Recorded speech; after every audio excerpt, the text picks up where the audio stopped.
Bienvenidos y bienvenidas a un nuevo capítulo de Universidad de Chile Podcast, un espacio de difusión científica, académica y cultural producido por el equipo de prensa UChile.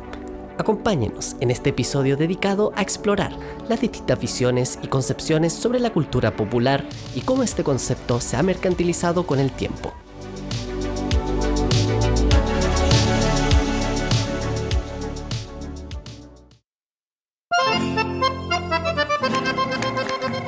Pasadas las fiestas patrias, donde relevamos la idea de lo nacional, es un buen momento para preguntarnos ¿por qué lo popular generalmente evoca a un ambiente de fiesta?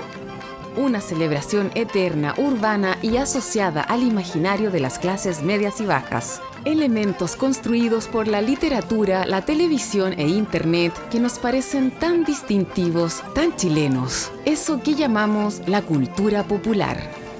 Pero, ¿cómo llegamos a este concepto y a lo que creemos que es?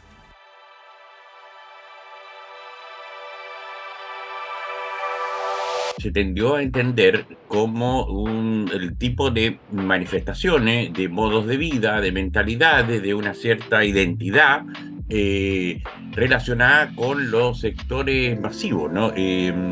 Sean estos trabajadores organizados, obreros, proletariados, o en el caso nuestro de América Latina, con que algo relativamente especial de esta región, con lo que en Chile se han llamado los pobres de la ciudad, es decir, con una masa enorme de personas que viven en los bordes del sistema social, ¿no?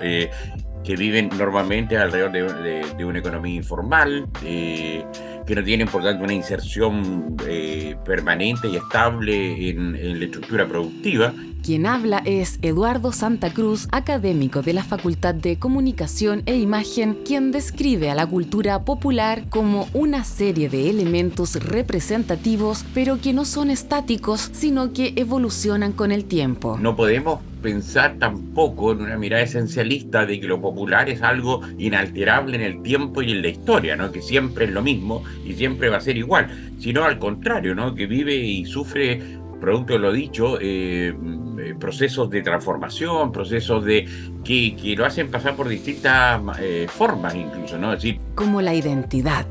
Así lo destaca Pablo Artaza, director del Departamento de Ciencias Históricas de la Facultad de Filosofía y Humanidades. La identidad colectiva, como expresión de sujeto colectivo, se traduce en manifestaciones culturales.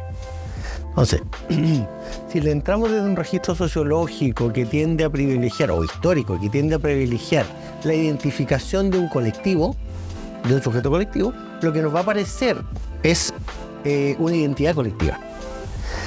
Si lo buscamos desde manifestaciones culturales, lo que nos va a aparecer es una cultura popular, manifestaciones de una cultura popular, si ese es el colectivo que estamos observando. El punto es que la cultura popular traduce en manifestaciones culturales, en representaciones culturales o en construcciones culturales, la identidad que porta.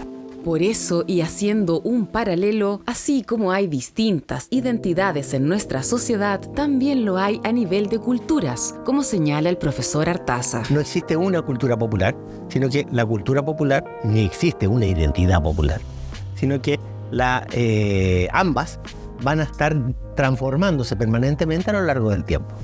Entonces, lo que tendemos a tener, a registrar históricamente hablando, en el largo plazo, es mutaciones entre manifestaciones predominantes de identidades populares y por lo tanto de expresiones de cultura popular. Entonces, nosotros podríamos asociar imaginarios de representaciones de cultura popular a anclajes temporales específicos. Una de ellas es la cultura campesina, o la minería pirquinera situada en el norte previo a la llegada de la gran minería, hasta el Chile urbano del siglo XX situado entre fábricas y un naciente movimiento obrero. Todas estas expresiones marcaron e incluso siguen representando elementos de nuestra chilenidad. Estos son ejemplos que cada vez están más presentes en la investigación, algo que ha hecho que disciplinas como la antropología incluso lleguen a replantear las definiciones sobre cultura. Así lo señala André Menard, académico del Departamento de Antropología de la Facultad de Ciencias Sociales. Se asociaba más bien a la cultura con mayúscula, es decir, a la cultura, lo que se llama el sentido humanista de la cultura, es decir, cultura como este acervo de conocimiento respecto de las artes, ¿no? De la literatura, así como cultura en el sentido como de leer el Artes y Letras del Mercurio, de ir a la ópera.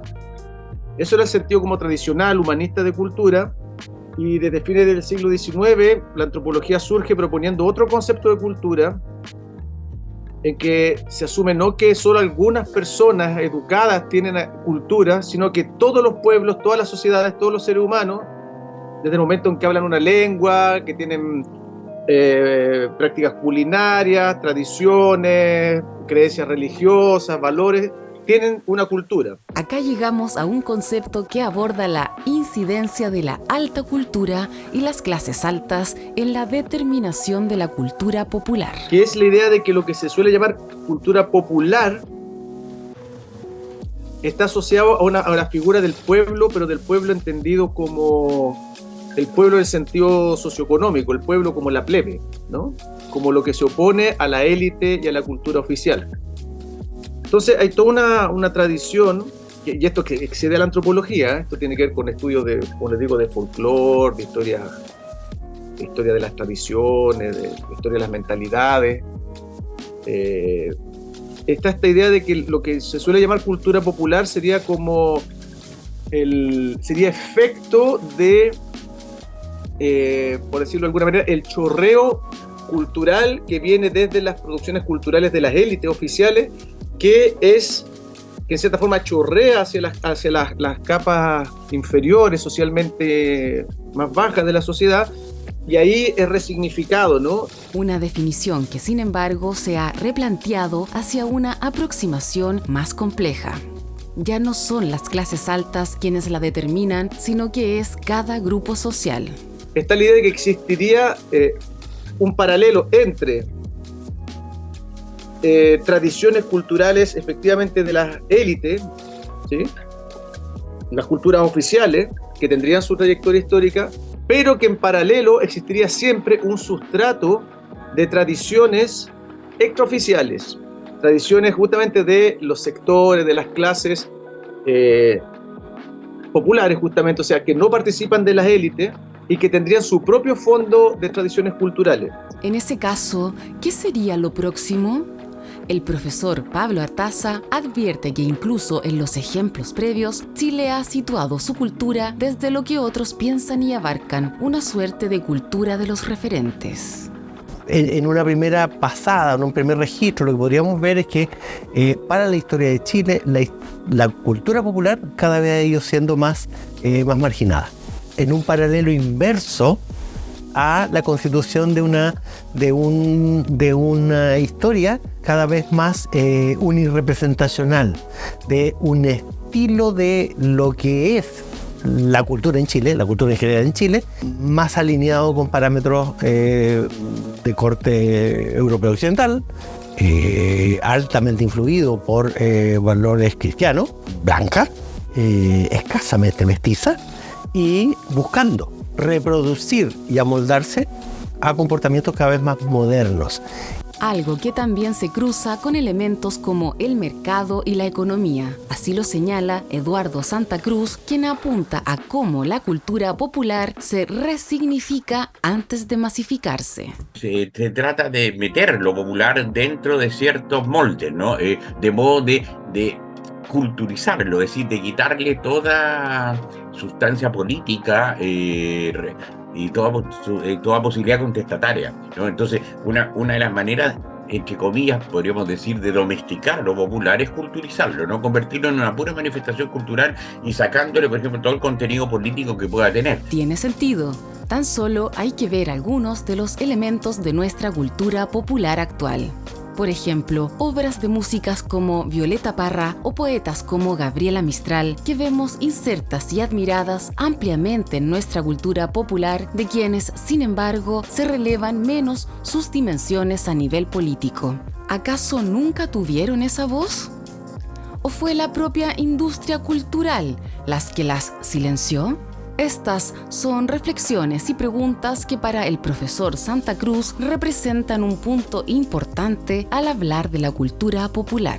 Aquí se destacan lo que señalan autores como Jesús Martín Barbero, que apuntan al interés de los grupos de poder de apropiarse de los elementos culturales a su conveniencia. Toda manifestación popular va a provocar la codicia del poder, de todo poder, ¿no? Del poder político como del poder económico. Y evidentemente que de que nace la industria cultural va a mirar hacia el mundo popular y al mundo de la cultura popular como un lugar desde donde extraer elementos y fragmentos para devolverlos como productos, música, baile, danza, comida, etcétera, ¿no? Deporte, espectáculos, etc. Eso va a ser permanente. Algo en lo que coincide Carla Rojas, coordinadora del área de Género e Inclusión de la Facultad de Economía y Negocios. Lo interesante del mercado y la economía es que de alguna manera se apropia de ciertos elementos culturales. Los podemos ver en distintos espacios como la música, los libros, la gestión cultural en general. Pero además en una economía de mercado que utiliza estos conceptos o modelos para producción y reproducción del sistema.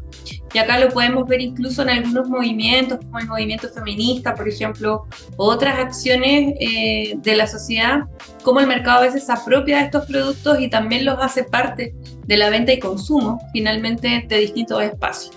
Aquí no solamente se incluyen elementos artísticos, sino también de movimientos sociales. Así lo destaca Carla Rojas. Acá hay dinámicas y distintas tensiones, ¿no? En cómo el mercado se apropia de algunas causas, no solamente el movimiento de género feminista, sino que también podemos ver, por ejemplo, en la comunidad LGTBIQ+, para el Pride Connection, o incluso dentro del género, en términos de, por ejemplo, cómo a veces marcas como Nike, otras marcas han sido cuestionadas por tener camisetas, por ejemplo, a favor del feminismo, pero elaborar sus productos en malas condiciones en otros países que explotan precisamente a las mujeres. Sin embargo, a la vez que se puede tomar una actitud crítica frente a esto, la profesora Rojas también explica su inevitabilidad al estar enmarcados dentro de un sistema capitalista.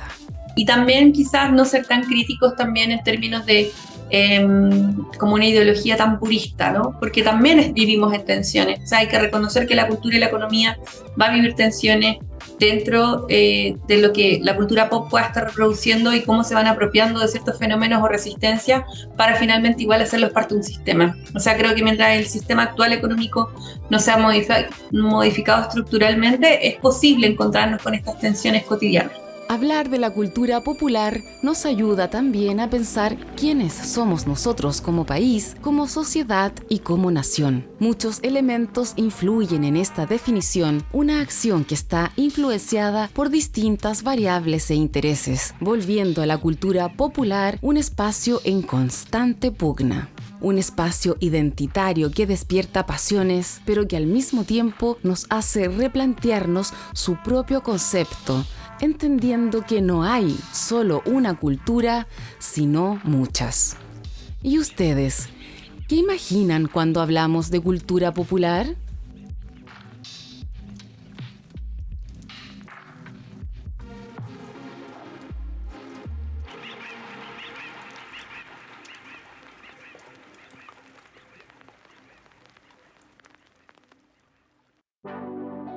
Esto ha sido Universidad de Chile Podcast.